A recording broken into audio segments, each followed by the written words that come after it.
मैं समझता हूं कि इस बिल से अब ऐसी घटनाओं से हमें मदद मिलेगी जहां पर राष्ट्रीय स्तर से खिलाड़ी पास होकर अंतर्राष्ट्रीय राष्ट्रीय नाडा से पास होकर खिलाड़ी अंतर्राष्ट्रीय स्तर के खेलों में जाता है और वहां उसको फेल करके पीछे कर दिया जाता है। इसलिए मैं आम आदमी पार्टी की ओर से इस बिल का पूरी तरीके से समर्थन करता हूं। देश के हित में है, अच्छा है, खिलाड़ियों को इससे सुरक्षा मिलेगी। लेकिन यहां चिंता व्यक्त की दीपेंद्र हुड्डा जी ने, यहां चिंता व्यक्त की सदन के दूसरे हमारे माननीय सांसदों ने कि ये कई बार ये डोपिंग के चक्कर में लोग फंसते क्यों हैं। खिलाड़ी अतिरिक्त ताकत लेने के चक्कर में फंसते हैं। वो अतिरिक्त ताकत लेने की सोच उनके मन में आती कहां से है?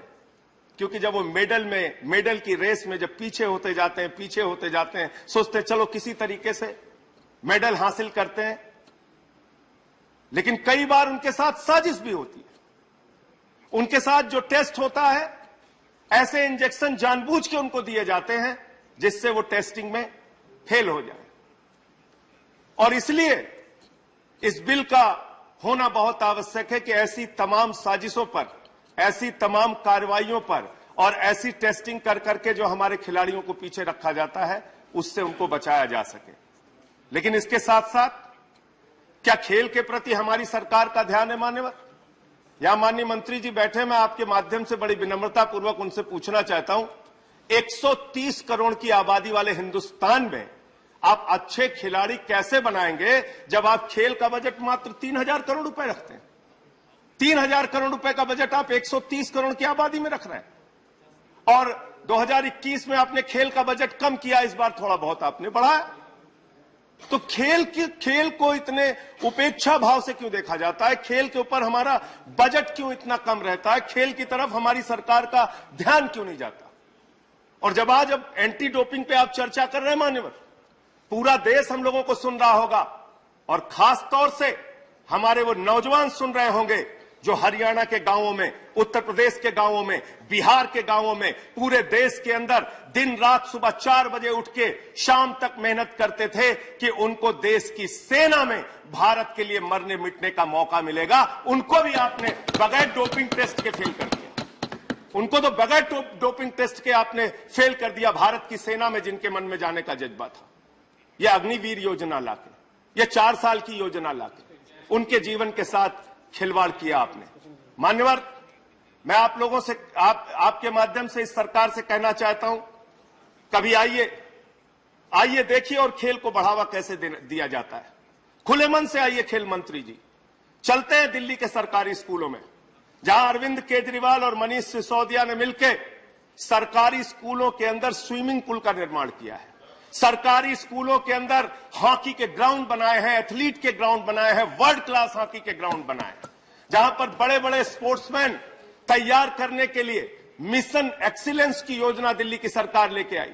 और केजरीवाल जी की सरकार कहती है खिलाड़ियों को सबसे ज्यादा मदद, आर्थिक मदद की जरूरत तब होती है जब वो उसकी खेल की प्रतिभा को निखारना होता है। आप मदद कब करते हैं? कोई ओलंपिक में गोल्ड पा गया, कोई सिल्वर पा गया, कोई एशियाड में मेडल पा गया, उसके बाद कई राज्य सरकारें उसके पीछे कोई 20 लाख, कोई 50 लाख, कोई 1 करोड़ के सहयोग देने के लिए होड़ लग जाती है। लेकिन जो खिलाड़ी संघर्ष कर रहा होता है मान्यवर, जो खिलाड़ी मेहनत कर रहा होता है, जिसके खेल में प्रतिभा है, जो ओलंपिक में गोल्ड पा सकता है, सिल्वर पा सकता है, ब्रॉन्ज पा सकता है, जो एशियाड में मेडल पा सकता है, उसकी मदद करने के लिए क्या योजना है? ये योजना दिल्ली की सरकार, अरविंद केजरीवाल जी की सरकार लेकर आई। और मिशन एक्सीलेंस में हम दिल्ली के खिलाड़ियों को, प्रतिभावान खिलाड़ियों को, जिनके अंदर संभावना है खेल के अंदर बड़े बड़े खेल प्रतियोगिताओं में मेडल पाने की, उनको 16 लाख रुपए तक की सालाना मदद करते हैं मानवर, 16 लाख रुपए तक की। और दूसरी दिल्ली सरकार की योजना है मानवर, प्ले एंड प्रोग्रेस की योजना, प्ले एंड प्रोग्रेस की योजना। इसमें ऐसे बच्चों को हम लोग तैयार करते हैं जो आगे चल के अपने बचपन से ही खेल के अलग अलग खेलों में, जिसमें उनकी विधा है, जिस खेल में वो अच्छी प्रतिभा रखते हैं, उनको मदद करके उनको आगे बढ़ाना और उनको मेडल के लिए तैयार करना, उनको बड़ी बड़ी खेल प्रतियोगिताओं के लिए तैयार करना। और दिल्ली की सरकार ने स्पोर्ट्स यूनिवर्सिटी बनाई सर, खेल का विश्वविद्यालय। और ये अपने आप में एक ऐसा अनोखा खेल का विश्वविद्यालय है जहां खेल को ही उसकी पढ़ाई मानी गई है, खेल को ही उसकी डिग्री मानी गई है, खेल को ही उसका जीवन माना गया है। वो अलग अलग खेलों में जिसमें भी वो जाना चाहता है उसके खेल के हिसाब से उसको स्टेडियम उपलब्ध कराया जाएगा, उसको मदद की जाएगी और उसको हॉस्टल की सुविधा, खाने की सुविधा, रहने की सुविधा, खेलने की सुविधा, उसके खेल की प्रतिभा को ही उसको डिग्री माना जाएगा। ऐसा खेल का विश्वविद्यालय दिल्ली की सरकार ने, केजरीवाल जी की सरकार ने बनाया। तो इसलिए मान्यवर, हमने दिल्ली के अंदर खेल को बढ़ावा देने के लिए अनेक कदम उठाए हैं।